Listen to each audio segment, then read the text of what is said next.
Imagine this. You're walking down a street and you see a restaurant that's completely empty. No customers, no noise, just silence.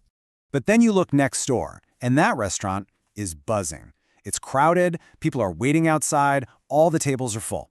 So which one do you walk into? Come on, be honest. If you're like most of us, you pick the crowded one. And not because you check the menu or the food quality, but simply because you saw that a bunch of other people already chose it.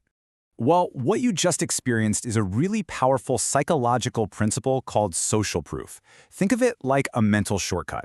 When we're not sure what to do, we look at what everyone else is doing to guide our own choices. We basically just outsource our thinking to the crowd. And here's the kind of uncomfortable truth about it.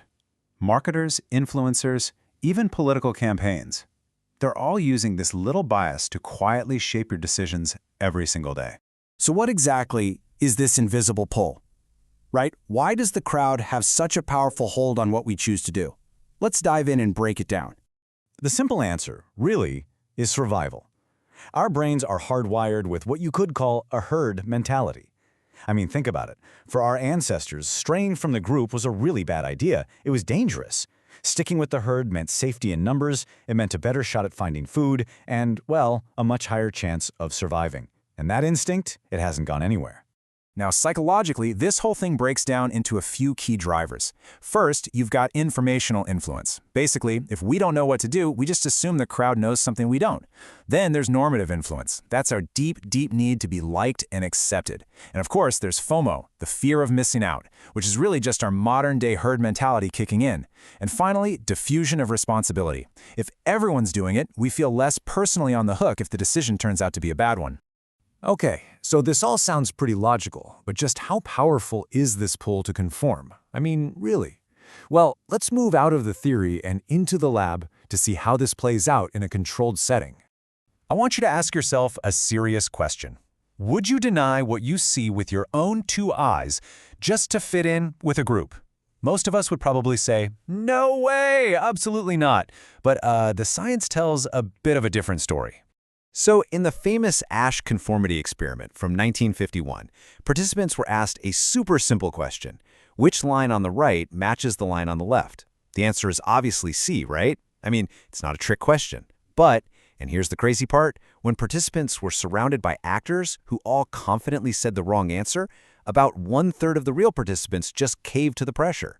They gave the obviously incorrect answer just to go along with the group. It's a brilliant illustration of how much we're willing to ignore reality just to avoid standing out.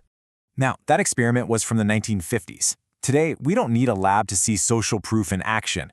We are all carrying it around with us right in our pockets.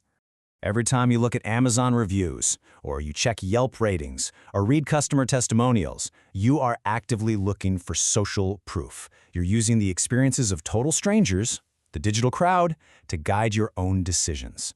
It's the exact same principle as the restaurant example, just scaled up for the entire internet. And once you start looking for it, you'll see it is absolutely everywhere. The number of followers an influencer has, that bestseller tag on a book, the trending now section on Netflix, celebrity endorsements trying to convince you a product is cool, even viral internet challenges. That's just our ancient herd instinct playing out in real time on your phone. All of these are signals designed to tell you one thing. Look, everyone else is doing this. You should too. Now, it's important to say that social proof isn't always manipulation. Sometimes it's genuinely useful. It helps us make quick decisions when we're uncertain, without having to do hours and hours of research. But, and this is the crucial point, the moment you stop questioning it, the moment you just accept the crowd's wisdom without a second thought, well, that's when you stop thinking for yourself.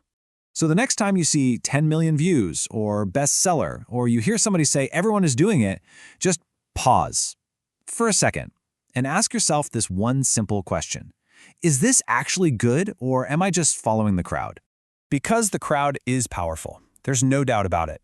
But your awareness of its influence, that's way more powerful.